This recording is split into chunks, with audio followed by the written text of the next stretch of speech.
Hechos 1. Bueno, sí, voy a leer esto, yo creo que es importante. Dice, la única obra con respecto a este libro que en todo el Nuevo Testamento se presenta como continuación de otra son los Hechos de los Apóstoles. El autor identificado tradicionalmente es Lucas. El autor no quiso dar por concluido con su primer libro el relato de, como dice Lucas 1.1, las cosas que entre nosotros han sido ciertísimas, sino que en un segundo volumen, que sería este de Hechos, recopiló la información que tuvo a su alcance sobre los inicios de la propagación del de la fe. Ellos le llaman cristianismo, ¿verdad? Pero prácticamente Hechos comienza en el punto en que termina el tercer evangelio, después de una introducción temática que incluye la dedicatoria a Teófilo. El autor sitúa la narración en el escenario de Betania, donde Yahushua, viéndolo sus discípulos, fue alzado y lo recibió una nube que lo ocultó de sus ojos. Entonces, como dije, ¿verdad? Se cree que fue Lucas el que lo escribió. Sería una continuación del Evangelio de Lucas. Lucas escribió en el segundo nivel de interpretación, que es Yahushua como hombre, hijo de hombre. Y empiezo, dice el verso 1. En mi primer escrito, Teófilo, me refería a todas las cosas que Yahushua hizo y enseñó desde el comienzo. Entonces, ¿verdad? Ahí vemos que es claro que es la continuación de otro libro y que ese otro libro, todo parece indicar, sería el Evangelio de Lucas, y por eso se determina que es Lucas el que escribió Hechos, porque este que escribió Hechos dice que escribió otro libro. En mi primer escrito, y por eso hay unas escrituras que Lucas, el Evangelio de Lucas lo ponen como primera de Lucas y Hechos lo ponen como segunda de Lucas. Teófilo quiere decir quien ama al poderoso. Como sabemos, ¿verdad? Teo está conectado con Zeus, la palabra que utilizan en griego para poderoso. En este caso lo ponen como amigo del poderoso. Bueno, al decir también el que ama al poderoso es por el hecho de que uno normalmente ama al amigo, ¿verdad? Entonces por eso hay una relación en esa letra, en esa palabra. Entonces, el amigo del poderoso. Aquí vemos entonces Lucas, el que escribe, como Moshe fue escriba, escribió la Torá. Teófilo como el amigo del poderoso, pero curiosamente en su nombre, que es griego, está Teo, que en lo que respecta al fin de los tiempos con los dos testigos representa cómo ambos salen de la doctrina falsa. Buscan ser amigos del poderoso, pero nacieron con un nombre gentil, con un nombre que los lleva al falso, Teos. Dice entonces, en mi primer escrito, amigo del poderoso, además, el amigo del poderoso más conocido es Abraham, ¿verdad? Yahweh llamó a Abraham su amigo. Entonces, el hecho de que este libro empieza diciendo, en mi primer escrito, Abraham, en mi primer escrito, amigo del poderoso, sería como Lucas, que quiere decir el que lleva la luz, llevando luz a la congregación, los descendientes de Abraham, que son amigos de Yahweh. Además, Yahushua dijo que vino a hacernos amigos. Entonces, en mi primer escrito, amigo del poderoso, me referí en todas las cosas que Yahushua hizo. Me referí a todas las cosas que Yahushua hizo y enseñó desde el comienzo, hasta el día en que fue recibido arriba, después de haber dado mandamientos por la Ruach HaKodesh a los apóstoles que había escogido. A ellos también, después de haber padecido, se presentó vivo con muchas pruebas indubitables, apareciéndoseles durante 40 días y hablándoles acerca del reino de Yahweh. Entonces, después de resucitó aquí. Entonces este fue el primer día de resucitado, que fue primeros frutos cuando se presentó ante Yahweh. Después, que eso habría sido ya el 19, cuando se presentó ante Yahweh. Aquí tenemos 10 días y aquí tenemos 30. Entonces básicamente, sí, bueno, por 2, hay como 38 aquí por si algo, pero en sí se podría decir Yahushua llegó hasta aquí el 29 del segundo mes, sería cuando Yahushua ascendió. Entonces desde aquí y casi que todo el mes segundo se les estuvo apareciendo, haciendo milagros y demás. Dice, a ellos también, después de haber padecido, se presentó vivo con muchas pruebas indubitables, o sea, probando que estaba vivo, apareciéndoseles durante 40 días. Curioso, porque es como los 40 días que estuvo en el desierto para ser tentado, que estaba conectado con los 40 años del pueblo en el desierto, después de Egipto. Curiosamente, ¿verdad? En Egipto mataron el cordero y inmediatamente en la noche salieron al desierto y 40 años estuvieron ahí. En este tiempo mataron a Yahushua, resucita y se les aparece 40 días. También eso quiere decir, ¿se acuerdan? Bendito Yahweh, acabamos de leer en Mateo que Yahushua dijo algo muy particular que no lo dicen todos, o sea, no aparece en todos los evangelios. Que les dijo, yo estoy con ustedes hasta el fin del mundo. Aquí vemos que dice que estuvo 40 días literalmente con ellos. Y desde la primera venida hasta la segunda venida serían 2000 años, como lo vimos ahora en Oseas 6, 1 y 2. Y 2000 años son 40 jubileos. Entonces él dijo en Mateo, estaré con ustedes hasta el fin del mundo. Y lo representó estando literalmente 40 días, para representar que su presencia a través de la Ruach estaría con nosotros 40 jubileos, hasta que se manifestase la segunda venida. ¿Está claro? Además, como estamos por ver, después de los 40, él sube vivo, obviamente, en una nube. Es llevado a los cielos en una nube, después de los 40 días. En Apocalipsis 11, vemos que los dos testigos suben en una nube a los cielos, de la misma manera. Entonces, 40 días y sube Yahushua en una nube. 40 jubileos y sube el último en una nube, cumpliendo la misma situación, pero de una manera diferente. Como siempre digo, lo que uno cumple literal, el otro lo cumple espiritual. Yahushua literalmente 40 días y ascendió, el otro espiritualmente 40 jubileos. Se presentó vivo con muchas pruebas indubitables, apareciéndoseles durante 40 días y hablándoles acerca del reino de Yahweh, ¿verdad? Revelándoles más a fondo, así como Yahushua lo ha hecho para aquellos que le han buscado en los últimos 2000 años.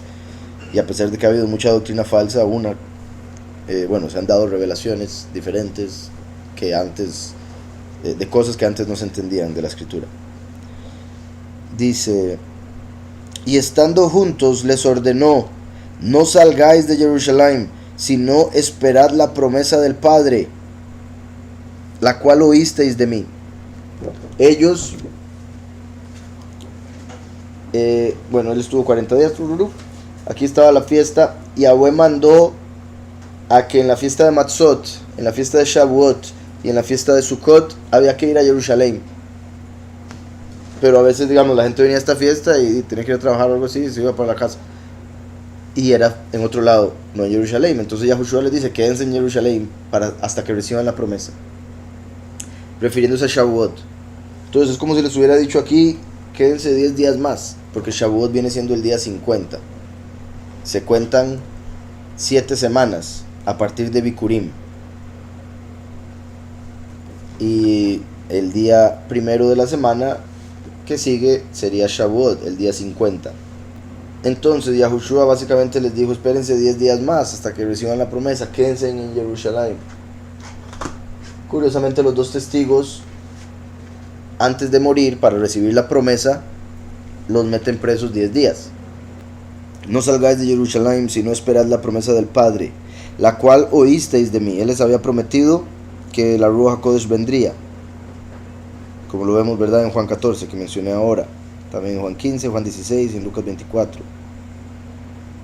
Dice, porque Yahuhanán ciertamente inmersó con agua, pero vosotros seréis inmersos en la Ruach HaKodesh dentro de no muchos días. Vean qué bendición. Para confirmar lo que hablamos ahora, se habló bastante de la inmersión, ¿verdad? Hicieron varias preguntas y aquí viene la respuesta. Yahushua mismo está diciendo, sin menospreciar a Yahuhanán, simplemente está dando entendimiento que lo que Yahuhanán hizo era una representación, no era el cumplimiento. Por eso Yahuhanán murió en una prisión, le cortaron la cabeza y estaba todavía dudando si Yahushua era el Mesías en ese momento, porque no estaban pasando las cosas que él esperaba, porque al igual que todo lo que fue antes de Yahushua, la mayoría de las cosas las interpretaba de una manera según la letra.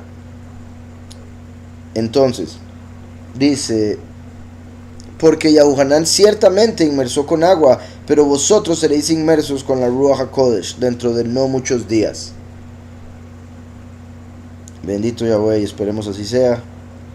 Curiosamente nosotros, pronto vamos a celebrar Pesach, ¿verdad? Ya la fiesta que sigue es Pesaj. Estamos a como 20 días.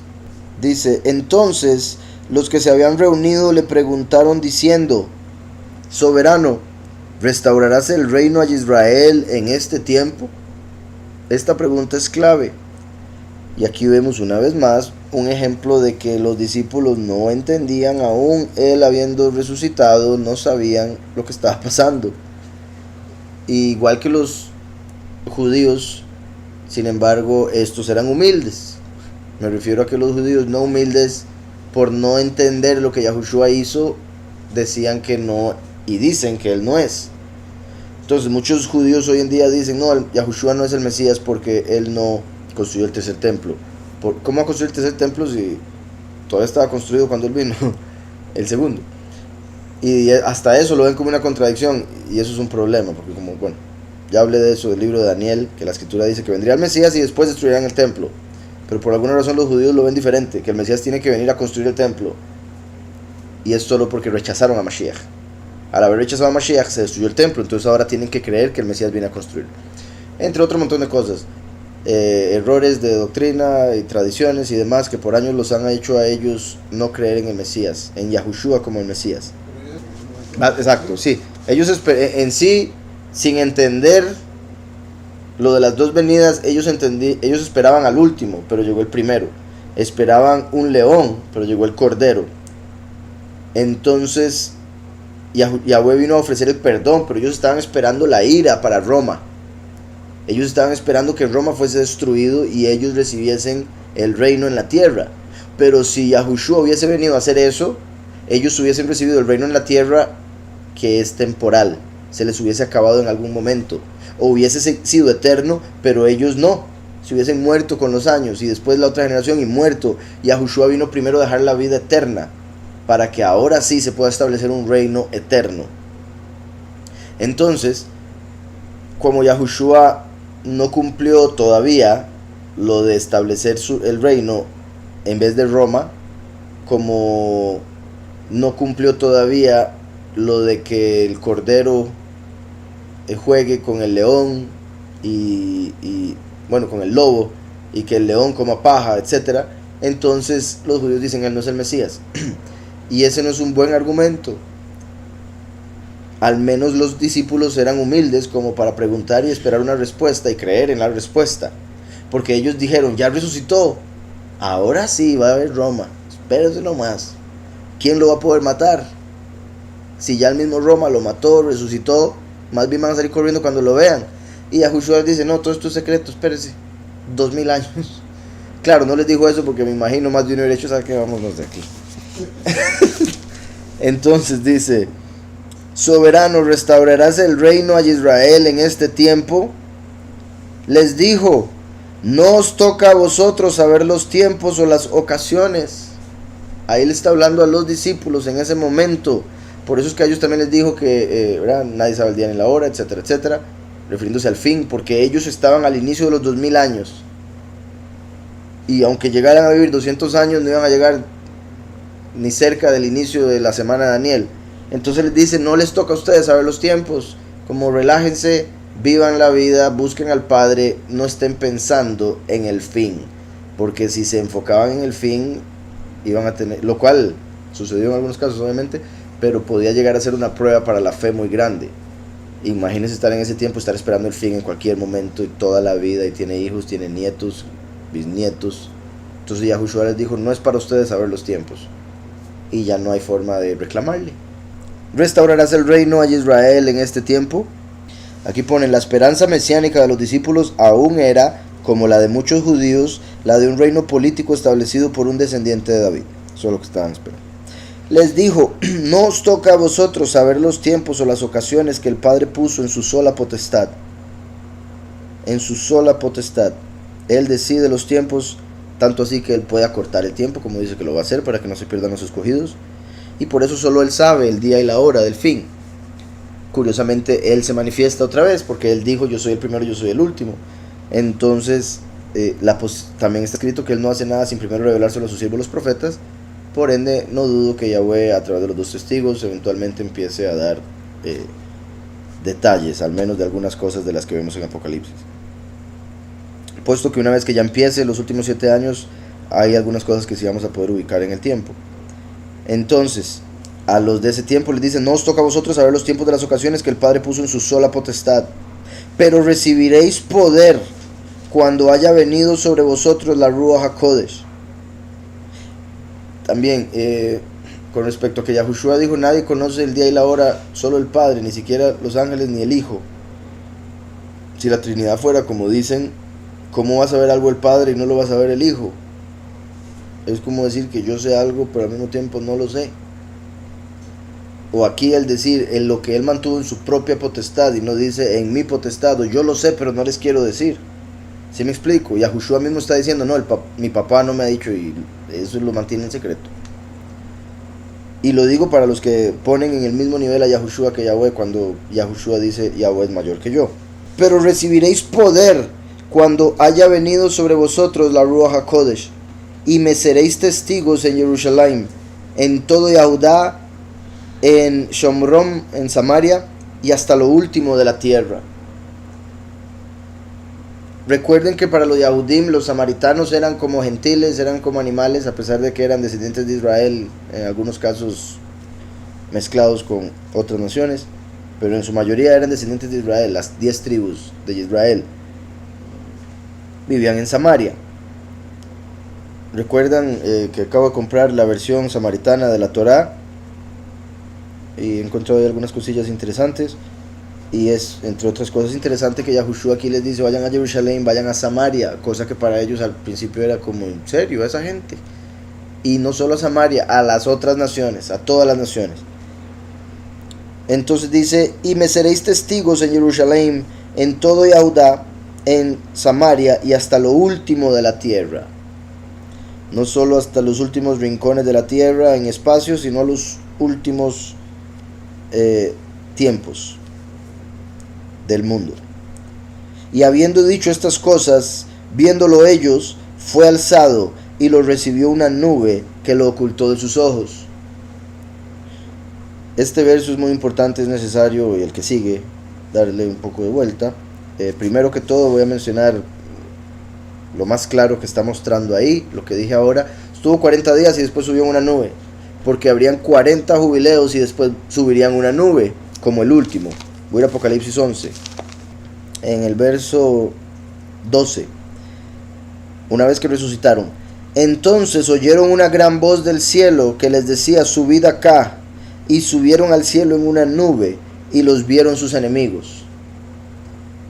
Entonces vemos que suben igual. El testigo como Moshe sube igual en una nube, así como Yahushua subió.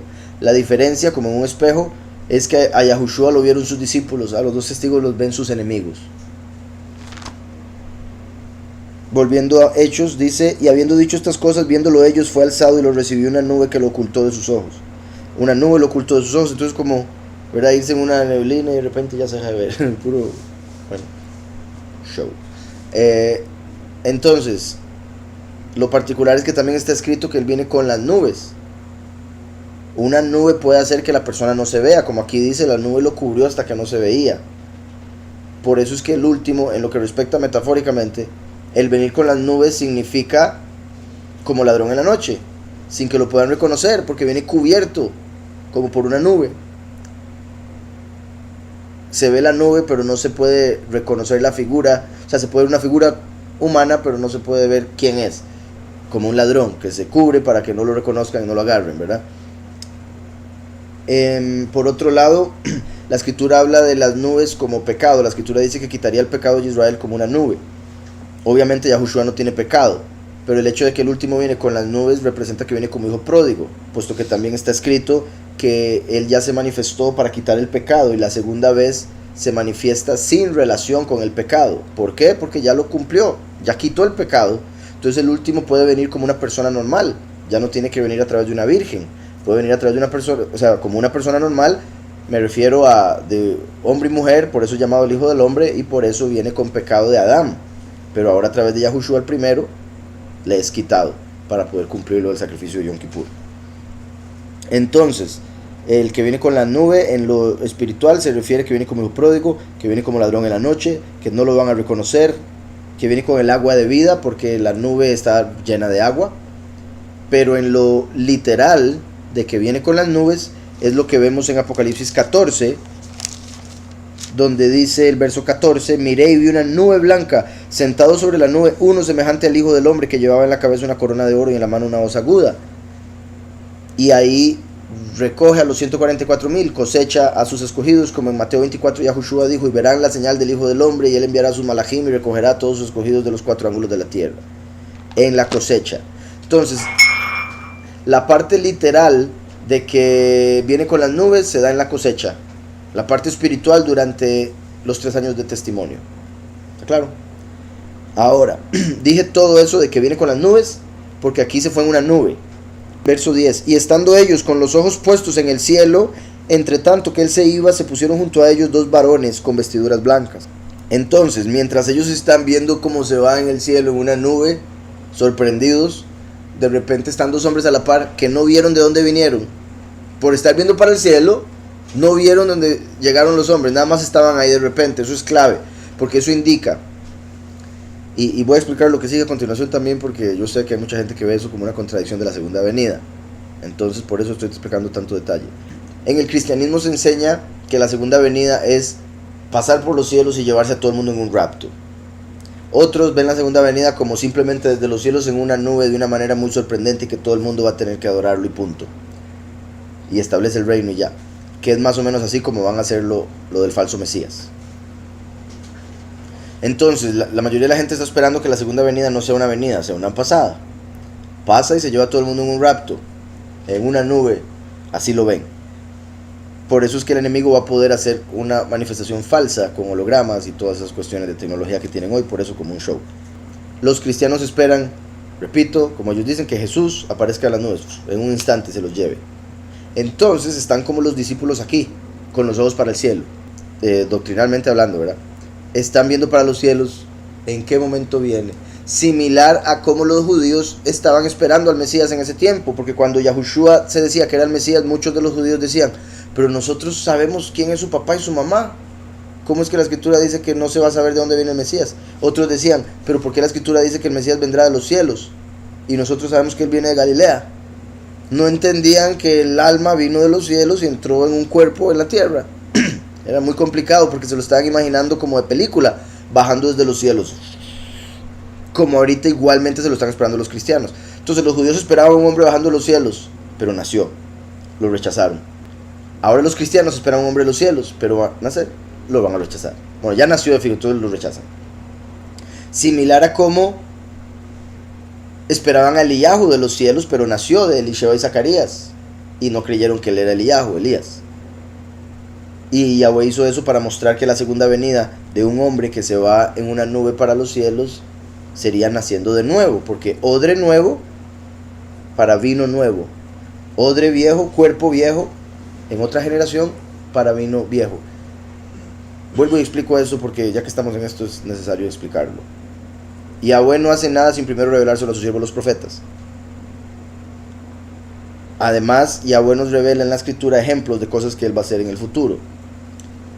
Entonces, la segunda venida, según la escritura, la segunda venida de Elías fue Juan el Bautista. Yahushua dijo: y si lo podéis creer, Yahuhanan el Inmersor es Eliyahu.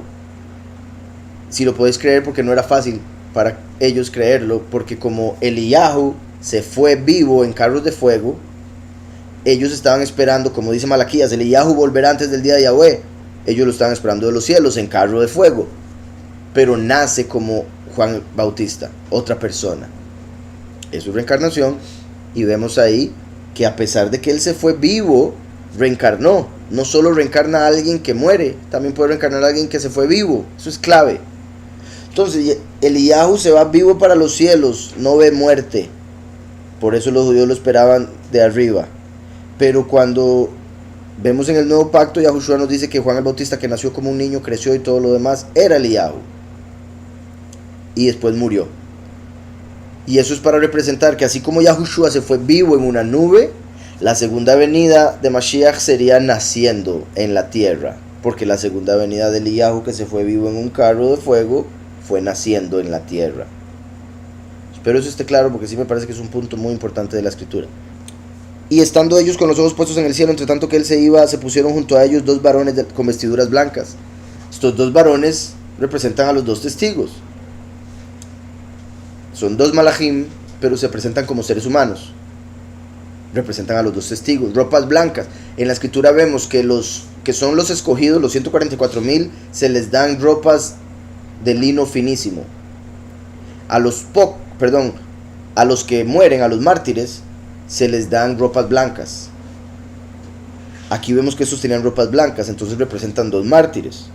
Los 2 testigos de Apocalipsis que mueren por el testimonio y por la palabra, se les dan ropas blancas.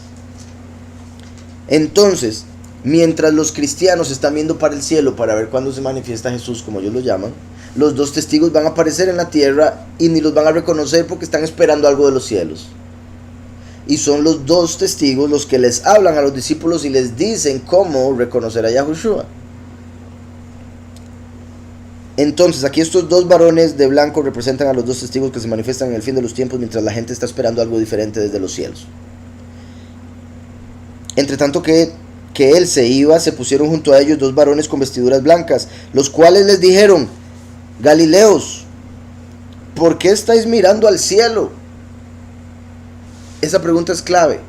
¿Por qué estáis mirando al cielo? Como diciéndoles, deberían estar poniendo los ojos en la tierra, como para reconocer a estos 2 varones. ¿Por qué estáis mirando para el cielo? Obviamente era claro, porque el Mesías está yendo, no lo ven. Pero ellos les preguntan como, ya se fue y va a venir diferente, ¿por qué estás viendo para el cielo? Y cuando digo diferente, es que este es el problema, este es el verso más clave. Cuando digo diferente me refiero a diferente a como lo piensa la gente. Porque aquí están por decir que así como lo vieron irse, viene. Entonces dice, Galileos, ¿por qué estáis mirando al cielo? Este mismo Yahushua que ha sido tomado de vosotros al cielo, así vendrá como lo habéis visto ir al cielo. Entonces la gente agarra este verso para decirme lo de la segunda venida. No puede ser, porque dice, así como lo viste irse, así lo vas a ver venir. Ellos se imaginan en el vehículo. Ellos se imaginan como lo viste ascender al cielo, lo vas a ver bajar del cielo. Pero lo que les está diciendo, así como lo vieron irse físicamente, lo van a ver venir físicamente. ¿Sí me explico? Así como lo vieron en carne, lo van a volver a ver en carne. Ese es el punto. Porque la gente, mucha gente está esperando, hasta se lo imaginan resucitado en espíritu. Por eso el mismo Tomás dijo, no, hasta que yo toque carne, le creo. Mucha gente se lo imagina a la derecha del Padre transparente, ¿verdad? Es como un espíritu ahí. Y digo transparente como se imaginan a los fantasmas. Pero él tiene carne y hueso. Entonces, en lo más literal de esto, sería Yahushua mismo, el primero. No tendría nada que ver con el último, porque es otra persona, otro odre. Entonces, en lo literal de que es el mismo Yahushua, porque dice, este mismo Yahushua que se fue, lo veréis. Como dije, se va a cumplir en Apocalipsis 14, cuando el primero y el último se hacen uno. Ya todo se da y por ende lo van a ver. En la cosecha son reunidos los escogidos con su soberano y lo ven ya en persona, se cumple. ¿Está claro? Pero en el sentido espiritual de segunda venida, Yahushua, Yahweh salva, es cuando viene el último de manera física. Así como vieron a Yahushua nacer y morir, así verían al último nacer y morir. Galileos, ¿por qué estáis mirando al cielo? Y esa pregunta es clave, vuelvo y repito. Porque si el punto fuera lo que los ángeles le están diciendo, así como lo vieron irse, lo van a ver venir, entonces la pregunta, ¿por qué estáis viendo al cielo? No sería no sería una buena pregunta. ¿Sí me explico? El por qué estás viendo al cielo es para que ellos digan que no deberían estar viendo al cielo. ¿Por qué estáis mirando al cielo? Este mismo Yahushua que ha sido tomado de vosotros al cielo, así vendrá como lo habéis visto ir al cielo. Recuerden que en Apocalipsis 6, el primer sello, cuando el testigo como Moshe se manifiesta, que es la segunda venida, ¿quién es el que abre el sello? El Cordero. Entonces Yahushua mismo está en el cielo cuando el último se manifiesta. Por eso es que digo que en lo literal de que Yahushua mismo será el que verán, es ya para la cosecha. Entonces, en lo literal son dos hombres diciéndoles que van a ver a Yahushua, los dos testigos diciéndoles que van a ser cosechados para reunirse con el Mesías, a los pocos. En el sentido espiritual, son los dos testigos diciendo, ¿por qué están viendo para arriba si aquí estamos? En carne como se fue él, aquí está en carne el último. En el sentido de que dicen, así como se fue él, vendrá. Espero eso esté claro. Dos formas de verlo. Cuando lo vemos literal solo con Yahushua, cosecha, Apocalipsis 14. El último no tiene nada que ver ahí porque es otro odre, otra persona. Pero en lo que respecta a lo que representa espiritualmente, puesto que Lucas escribe según el segundo nivel de interpretación, el literal sería, lo que ya expliqué 1000 veces. La segunda interpretación sería buscar algo, una pista de algo más profundo, y esa pista sería que representa al Hijo del Hombre, de lo que se está hablando. Y en ese caso el Hijo del Hombre sería uno de los dos varones con ropas blancas que están ahí. Entonces, como diciéndoles, ¿por qué están viendo para arriba? ¿No ven que estamos aquí ya? Les habría dicho, continúen, porque así como lo vieron irse, vendrá. Sigan viendo para arriba. Exacto, así como lo vieron irse como un hombre, vendrá como un hombre, otra forma de decirlo. Normalmente la gente utiliza este verso porque dicen, no, se fue así, así viene. Pero entonces la pregunta no tiene sentido. Si la pregunta se dio es porque a lo que se refieren es a otra cosa, como hombre, en carne, en persona, físicamente, etc. ¿Por qué estáis mirando al cielo? Este mismo Yahushua que ha sido tomado de vosotros al cielo, así vendrá como lo habéis visto ir al cielo. En carne, físicamente. Entonces volvieron a Jerusalén desde el monte que se llama del Olivar. En Daniel 7, este capítulo es muy interesante, no voy a entrar muy a fondo, pero en el verso 13 dice, miraba yo en la visión de la noche y vi, vea, mi visión de la noche, así era una revelación, un sueño que se le estaba dando a Daniel, pero espiritualmente la noche es el fin de los tiempos. Entonces, miraba yo en la visión de la noche, se podría decir en la visión del fin de los tiempos, y vi con las nubes del cielo, venía uno como un hijo de hombre, con las nubes del cielo. Igual que vimos en Apocalipsis, el testigo como Moshe, el hijo del hombre, asciende en una nube. Apocalipsis 12 vemos que es llamado al trono para que se le dé autoridad, se le da la vara de hierro. Y después viene Apocalipsis 14 cuando viene a cosechar a los escogidos en una nube. Pero mi punto es, hijo de hombre en una nube, como se fue, aquí Daniel ya lo había visto, Juan lo ve nuevamente y demás. Venía uno como un hijo de hombre, vino hasta el anciano de días y lo hicieron acercarse delante de él. Eso aparece en Apocalipsis 12. Ese evento de Daniel 7 principalmente es el que se da en Apocalipsis 12 cuando dice el 5: ella dio a luz un hijo varón que va a regir a todas las naciones con vara de hierro, y su hijo fue arrebatado en una nube para Yahweh y para su trono. Por eso en Daniel 7 dice que fue llamado al trono y se acercó un hijo de hombre que venía en una nube. ¿Cuál nube? La que ascendió después de ser resucitado. El Hechos 12, 1-12. Entonces volvieron a Jerusalén desde el monte que se llama del Olivar, el cual está cerca de Jerusalén, camino de un Shabbat. Cuando llegaron, subieron al aposento alto,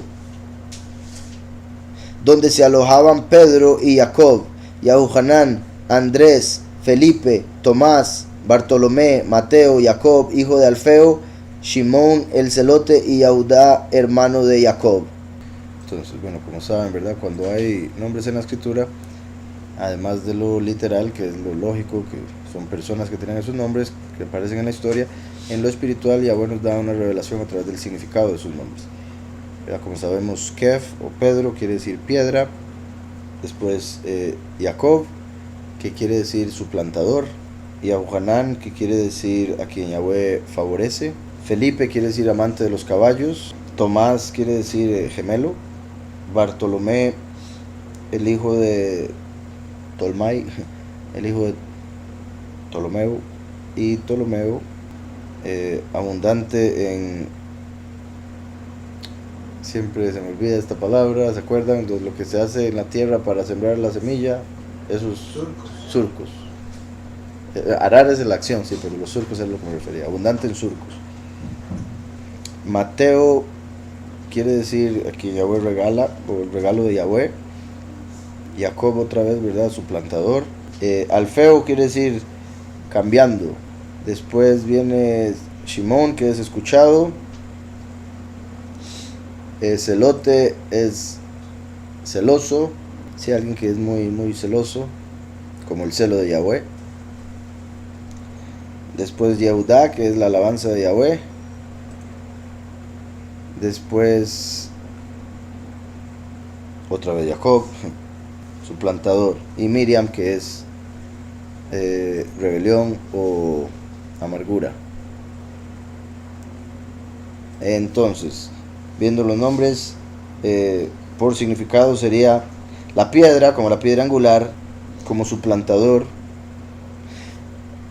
Bueno, por un lado, como sabemos, Yahushua vino a quitarle la autoridad a Satanás. Entonces se puede decir que lo reemplazó en lo que respecta a autoridad, puesto que de hecho versos anteriores dijo Yahushua que se le había dado autoridad, bueno, fue en Mateo, que le fue dada autoridad, toda autoridad en los cielos y en la tierra, una vez que resucitó. Por otro lado, curiosamente, Tiro en hebreo es Tzur y quiere decir una roca. Y es Lucifer, puesto, bueno, representa a Lucifer, por eso Yahweh le habla a Lucifer a través del rey de Tiro en Ezequiel 28. Entonces se podría ver como una roca que viene a suplantar a ese que dice ser la roca de este mundo. Y en lo que respecta al hecho de que estamos viendo el aspecto espiritual a través del significado de los nombres, que sería como un nivel de interpretación más elevado, se podría tomar como refiriéndose a la segunda venida. En ese caso, como sabemos, el último es representado por Jacob porque viene a suplantar al poderoso de este mundo. Entonces, la piedra vendría como suplantador a quien Yahweh favorece, el hijo del hombre. Andrés, el hombre, pero va a decir hijo de hombre para que entendamos el punto porque aparece ahí hombre. Entonces, la piedra vendría como suplantador, siendo aquel a quien Yahweh favorece, e hijo de hombre, amante de los caballos, puesto que viene en un caballo blanco, como gemelo, porque en Géminis es una representación de primero y último, como gemelo, siendo el celo y la alabanza de Yahweh, o siendo celoso al alabar a Yahweh. Por eso enseña los nombres verdaderos de alabar a Yahweh y se enoja con los que no lo hacen. Para ser el suplantador.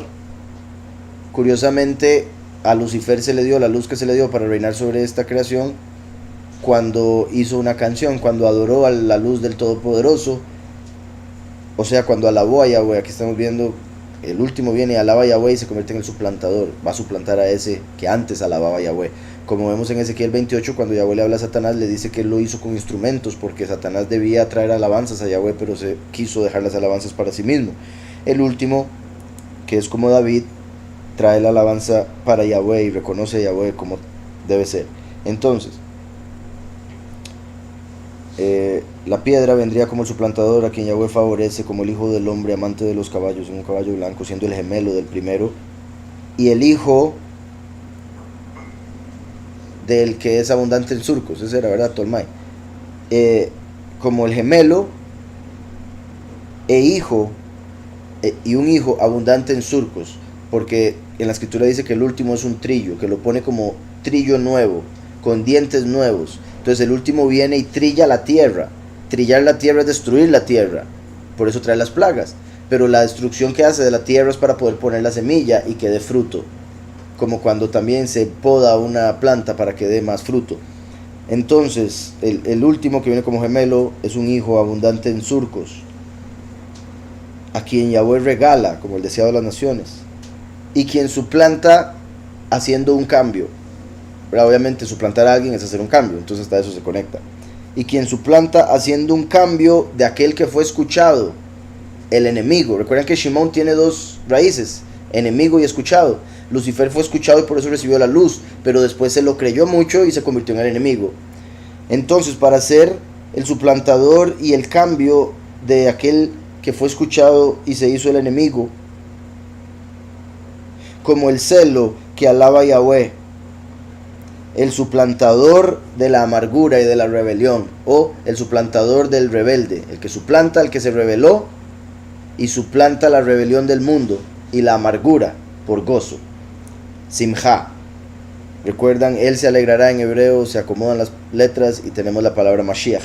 Entonces el último, al dar a Mashiach, le da el gozo a los escogidos. Y después, ¿verdad? Va a suplantar la amargura y la rebelión por la verdad, que es Yahushua, que es el nombre que sigue al final ahí.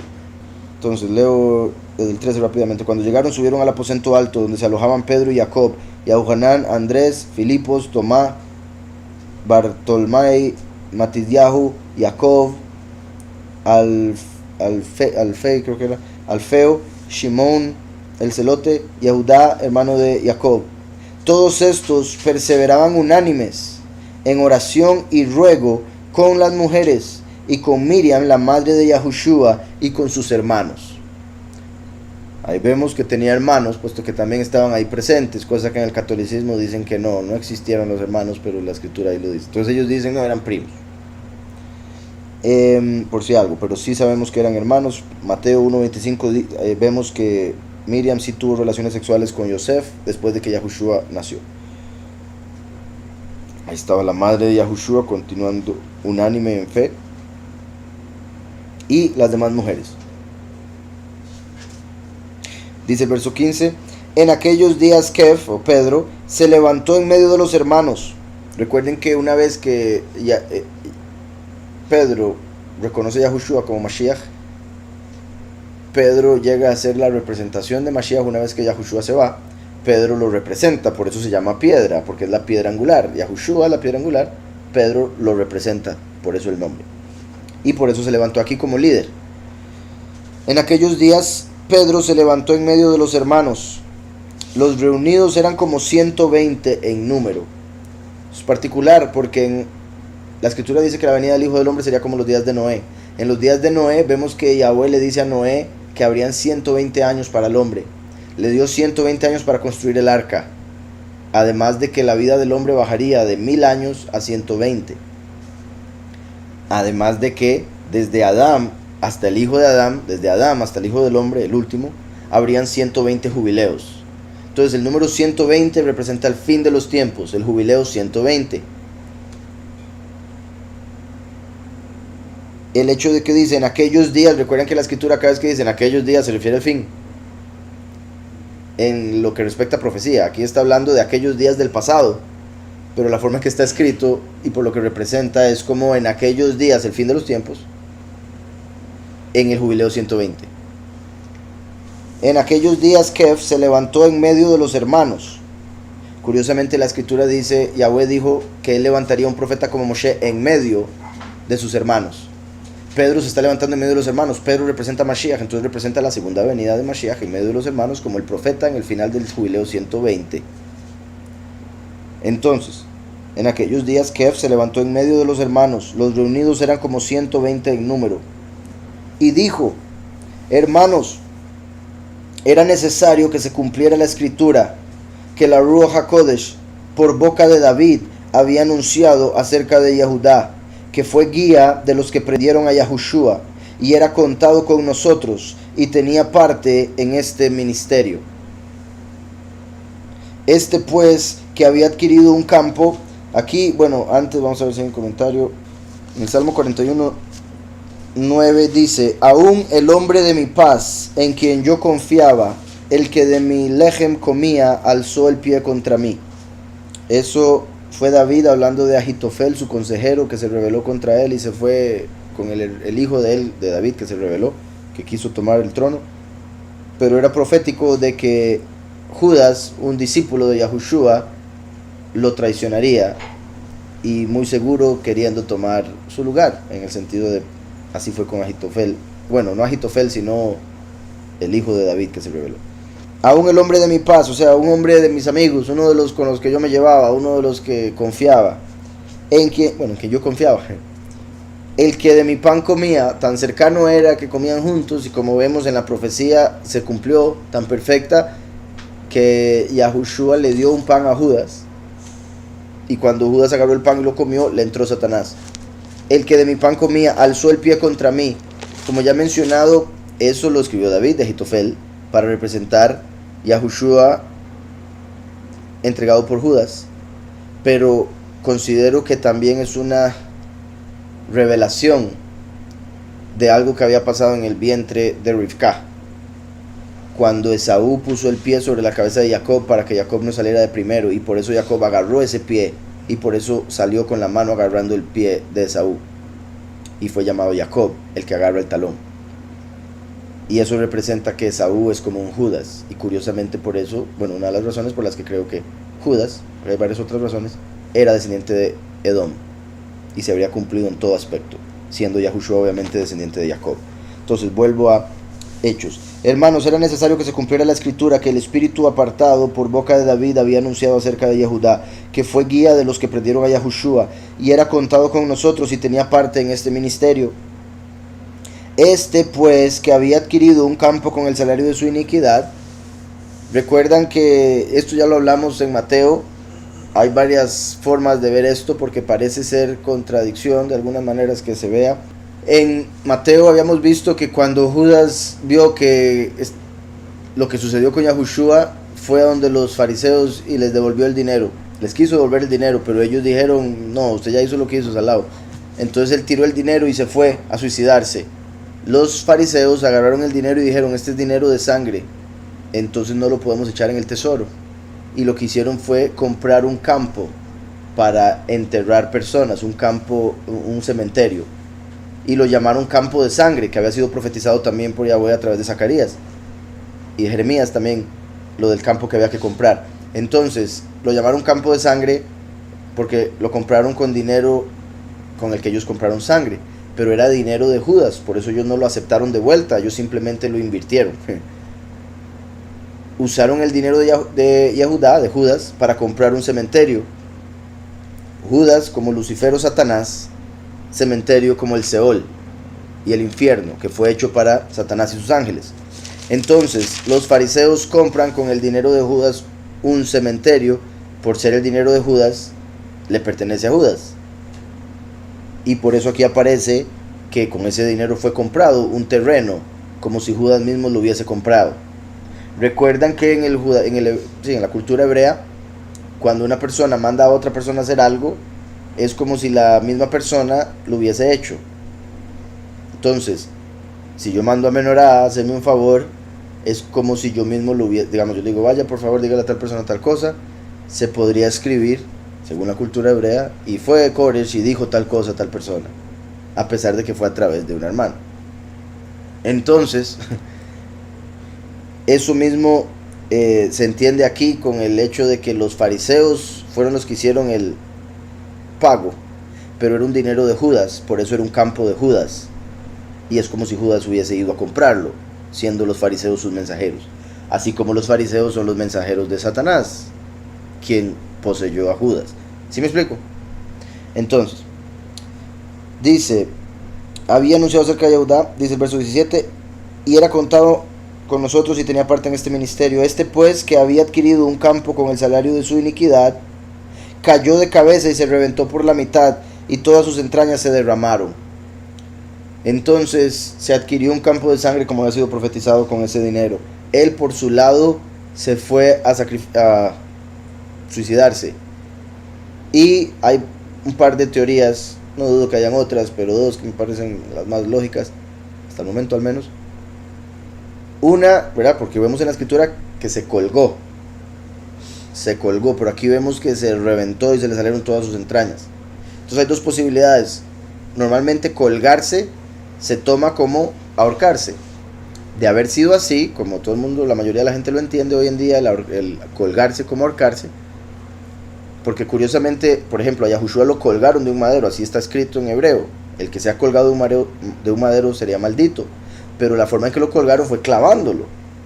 También lo pueden colgar con una cuerda, como lo hicieron con muchos negros en Estados Unidos, por ejemplo. Mi punto es que colgar puede significar varias cosas. Digamos que haya sido, como se entiende más fácilmente, con una cuerda. Al morir y estar en ese calor de Israel unos cuantos días, el cuerpo se hincharía hasta el punto en que reventaría y todas sus entrañas se saldrían. Y esa es una posibilidad de ahorcarse y que eventualmente por el calor y la pudrición del cuerpo reviente y se le salgan todas las entrañas, que es parte también del castigo, porque el castigo continúa en el sentido de que cuando la persona muere el alma se va al infierno y a veces el mismo cuerpo es castigado a pesar de que ya el alma no está ahí. en realidad siempre queda un residuo del alma en los huesos. Aunque la persona se haya ido, queda un residuo del alma, queda una conexión con el alma en el cuerpo. Por eso los judíos van a las tumbas y hablan con los muertos. Bueno, hablan con las almas de esas personas que están ahí. Puesto que hablar con los muertos es prohibido, ¿verdad? Entonces,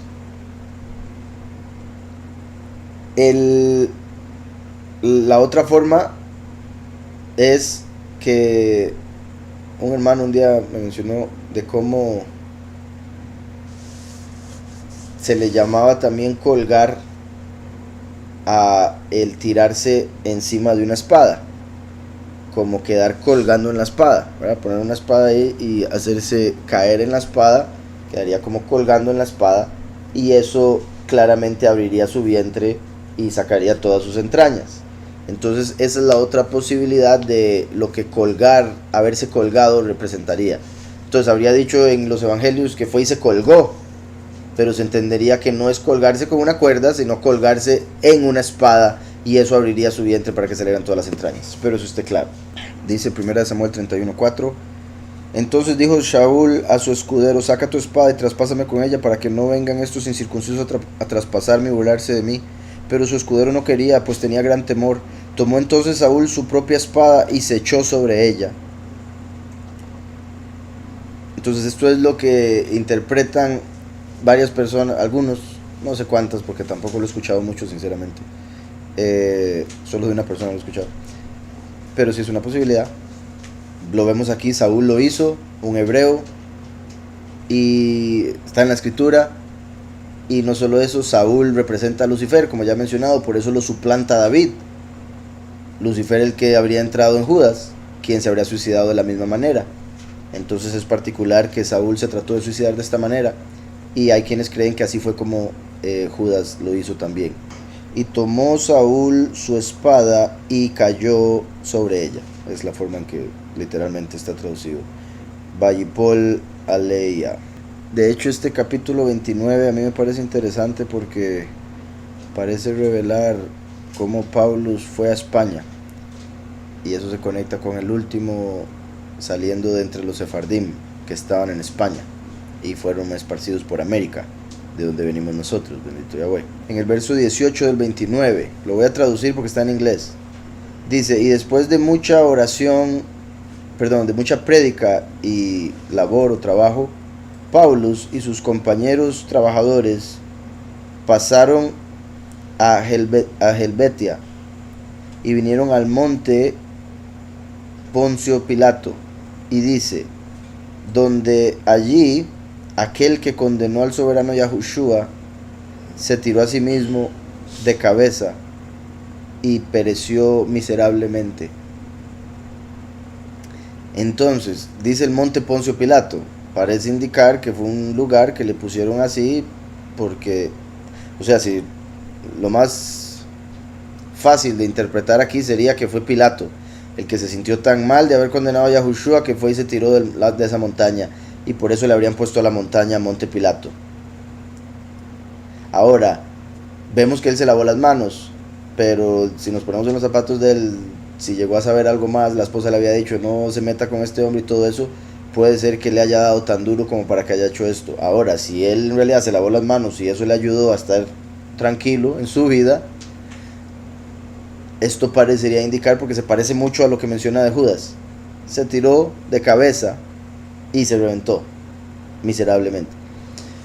Entonces, o sea, la otra cosa sería, pero sería mucha la coincidencia o lo extraño de que se llamara Monte Pilato, de donde se habría tirado Judas, ¿verdad? Puesto que dice, donde aquel que condenó a Yahushua, y es que como dice condenó, fue Pilato el que lo terminó condenando por la autoridad que tenía. Entonces, como dije, lo más simple aquí sería que fue Pilato, y sería el único lugar donde vemos que Pilato habría hecho esto, por si algo. Pero lo estoy leyendo porque la forma en que muere se parece mucho a la forma en que mencionan la muerte de Judas.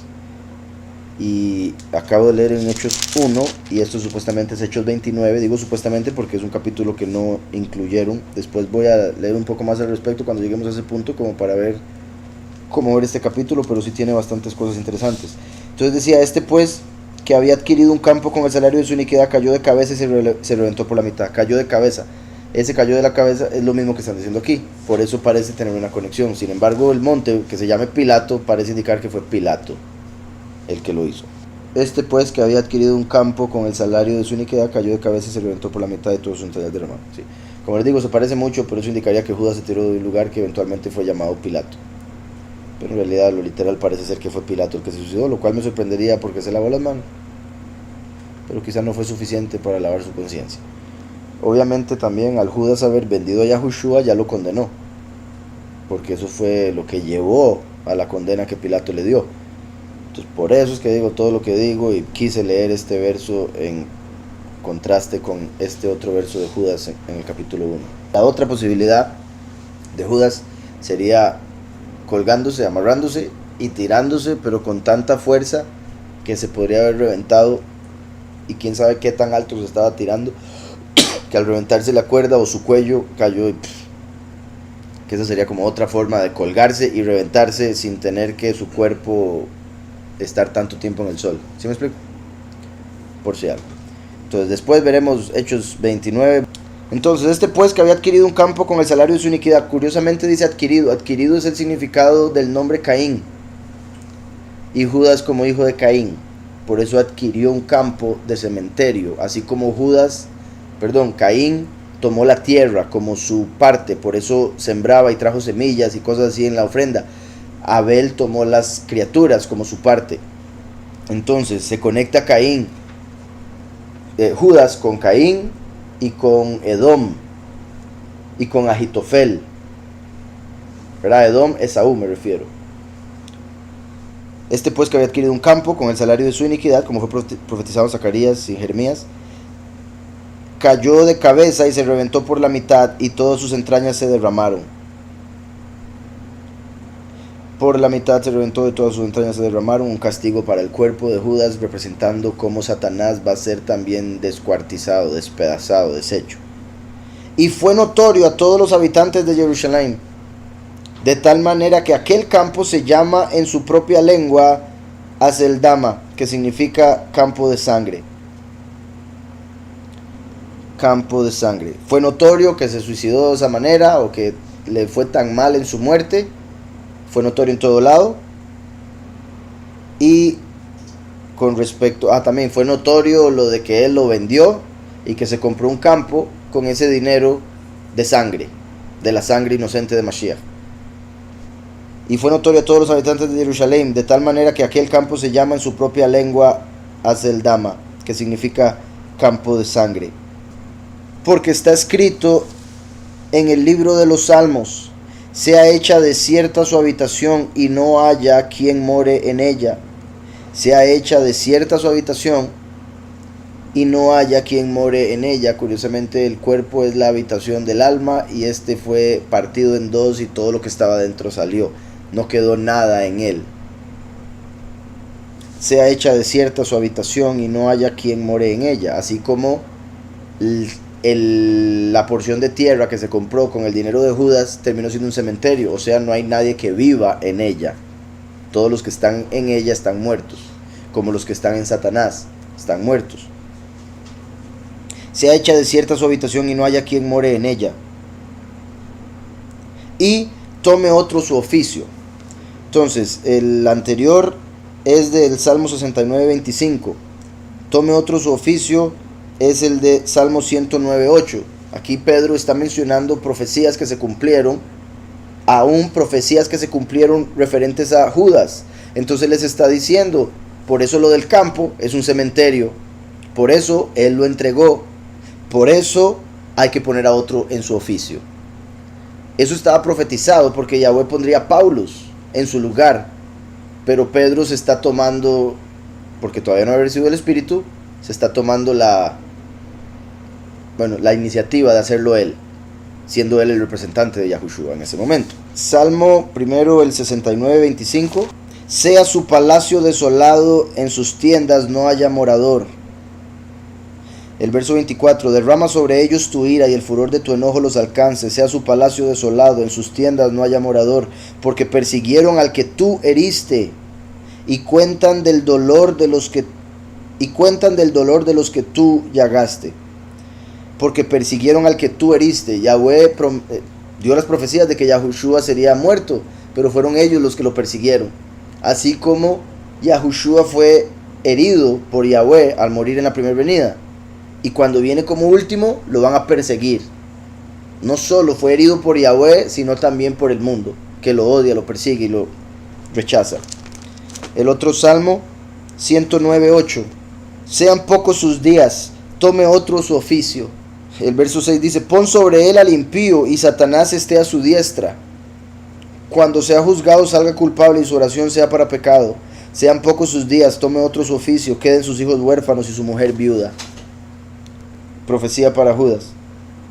Entonces aquí dice: tome otro su oficio. Como decía, curiosamente, Judas, todo el mundo lo ve obviamente como el malo, Satanás en la carne. Porque si Yahushua es Yahweh en la carne, el espíritu de Yahweh tomando carne, Judas era un cuerpo que tomó Satanás. Pero Judas es quitado y tome otro su oficio. Eso quiere decir, Judas es suplantado por Paulus, que representa el suplantador, Jacob. Judas suplantado por Paulus. Pero como Judas es suplantado por Paulus, ahora el mundo va a ver a Paulus como si fuera Judas. Viene el último como ladrón en la noche. Viene Mashiach, pero lo ven como Satanás, como falso Mesías. ¿Sí me explico? Espero, o sea, obviamente no es al propio, no es adrede, no es consciente, sino que como este ocupó el lugar del enemigo, van a verlo como el enemigo, porque está en ese lugar. Espero se entienda. Tome otro su oficio. Es necesario pues que de estos hombres que han estado juntos con nosotros todo el tiempo que el soberano Yahushua entraba y salía entre nosotros. Entonces Pedro tiene la impresión de que la decisión de escoger un apóstol para tomar el lugar de uno de los 12, Judas, se daba basado en que todos los apóstoles tenían que haber estado con Yahushua, haber visto y estado con él. Entonces para Pedro un apóstol es el que estuvo con Yahushua, vio todo. Pero para Yahushua no, soy yo el que escoge. Un apóstol es el escogido por Yahushua, así de simple. Por eso Yahushua se le aparece a Pablo y le dice, ustedes. Igual que se le apareció a Pedro y le dijo, venga, sígame. Y a Mateo, sígame, y etc. Entonces, es necesario pues que de estos hombres que han estado juntos con nosotros todo el tiempo que el soberano Yahushua entraba y salía entre nosotros, comenzando desde la inmersión de Yahuhanán hasta el día que de entre nosotros fue recibido arriba. O sea, la inmersión que Yahuhanán le dio fue el inicio de su ministerio. Y está diciendo que haya estado durante todo el ministerio de la persona para poder ser uno de los apóstoles.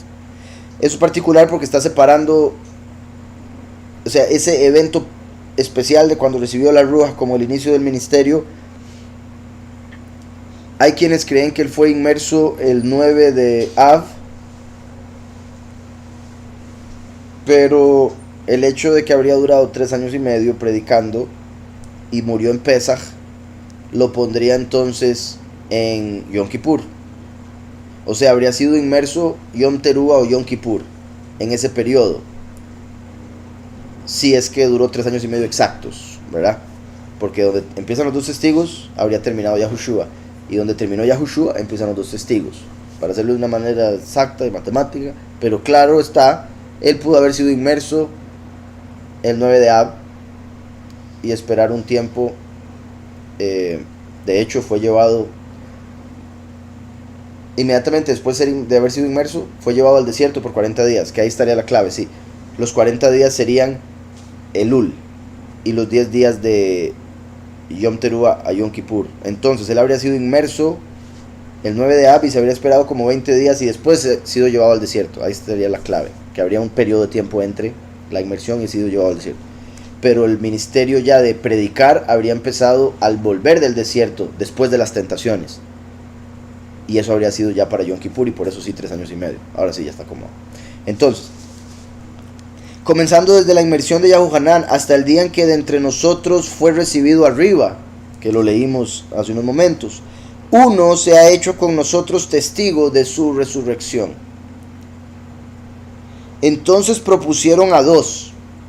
Vean cómo dice uno sea testigo y proponen a 2, como los 2 testigos, porque los 2 habían sido testigos, simplemente uno de ellos va a ser el apóstol. Entonces como los 2 testigos, de los cuales uno es la segunda manifestación. uno es el último, y por eso termina siendo Pablo, por si algo. Pero Matías, que ya me adelanté, quiere decir regalo de Yahweh, o sea, representa al deseado de las naciones. Por ende, Matías está conectado con Paulus en lo que representa el nombre. Entonces propusieron a dos, a Yosef, llamado Barsabás. Vean cómo se parece a Barrabás, el nombre me refiero. También vean cómo aquí Pedro propone a dos, y uno se llama Yosef, hijo de Barsabás, como cuando Pilato puso a dos y uno se llamaba Barrabás. Entonces propusieron a dos, a Yosef, llamado Barsabás. También están tirando suertes, lo cual se parece a Yom Kippur, cuando se sacaba a los dos machos cabríos, tiraba suertes, uno para Yahweh, otro para Azazel, como Yahushua y Barrabás. Pero aquí están días antes de Shavuot, por si algo, no están en Yom Kippur, simplemente me refiero a la representación de este evento. Propusieron a dos, a Yosef, que es el nombre de el antepasado del último, llamado Barsabás, que quiere decir hijo de Sabás, hijo del ejército. Bueno, dije ejército por como está escrito, pero ponen del deseo o el deseado, el hijo deseado o el hijo del deseo. También se puede ver como el hijo del ejército, sí. Entonces, propusieron a él añadirá un hijo del ejército, él añadirá un hijo guerrero, que se refiere al último que viene a través de Yosef para ser el líder del ejército de Yahweh, el ejército celestial de Apocalipsis 19. También se puede ver, él añadirá un hijo deseado, el deseado de las naciones, como lo vemos en Malaquías. Dice entonces, propusieron a Yosef, llamado Barsabás, que tenía por sobrenombre justo, y a Matías, tenía por sobrenombre justo, entonces como el que trae justicia, el Yashar. Él añadirá un hijo guerrero, un hijo deseado por las naciones, quien será justo y traerá justicia como un regalo de Yahweh. Entonces, esos nombres, eso es lo que nos dicen, representan la segunda venida. Pero eran dos personas que propusieron ahí, en lo literal. Entonces propusieron a dos, a Yosef, llamado Barsabás, que tenía por sobrenombre justo, y Matías. Vean qué particular, porque lo inflaron mucho a Yosef y Matías, y quedó Matías.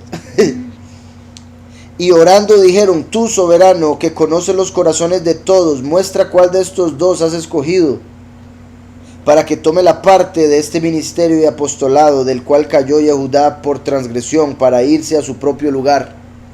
Para irse a su propio lugar, o sea, para irse al infierno, que es su propio lugar, el que le pertenece. Por eso en la tierra su lugar era un cementerio, porque fue el que compraron con su plata. Entonces echaron suertes sobre ellos, suertes, las suertes son de Lucifer, por eso en inglés Lucifer empieza con, bueno, luck, suerte, empieza con las primeras tres letras de Lucifer. Lucifer es el poderoso de la fortuna, fortuna es sinónimo de suerte, por eso en hebreo es Gad, a quien adoraban los israelitas en vez de a Yahweh, como dice Isaías 65:11, que dejaron a Yahweh por Gad, dejaron a Yahweh por la fortuna. Por eso en el billete de $1 dice en God they trust. Bueno, dicen God we trust, pero I don't. Entonces, dice, entonces echaron suertes, como se tiraban suertes en el templo, pero las suertes son de un ángel. Cuando Yahushua vino, él trae la bendición y la verdad, como para no necesitar las suertes. Dejamos a Gad por Yahweh, porque antes el pueblo había dejado a Yahweh por Gad. Entonces era una representación eso que se hacía en el templo, tirar suertes. Como cuando Pilato dejó a manos del pueblo la suerte, entre comillas, de Yahushua. Al decir, ¿a quién le suelto? ¿A Barrabás o a Yahushua? Tiró suertes por ellos dos. Pero aquí el punto es que ellos tiraron suertes porque lo estaban haciendo según la forma en que hacían todas las cosas antes. Poco después, segundo capítulo, les dan el espíritu. Si hubieran esperado a recibir el espíritu para escoger a alguien. Pero no, tiraron suertes antes del espíritu. Por no tener el espíritu, tiraron suertes. Pero el espíritu escogió a Pablos. Entonces echaron suerte sobre ellos, y la suerte cayó sobre Matías, y fue contado con los 11 apóstoles. Entonces entre ellos lo contaron como el número 12. Ajá, sí, muy buen punto también. ¿Recuerdan cuando Daniel, en uno de los capítulos que quitaron del libro de Daniel, que aparece en la versión griega, Daniel le dio al dragón, a un dragón que adoraban como un dios, que representa a Lucifer, le dio a comer pelo mezclado con una grasa y otras cosas e hizo que explotara. Entonces le reventó el vientre al dragón y se le salió todo, igual que a Judas. Vemos una conexión entonces de Judas con el dragón. Buen punto. Y lo que se comió fue lo que le dio Daniel, como Yahushua le dio a Judas pedazo de leche.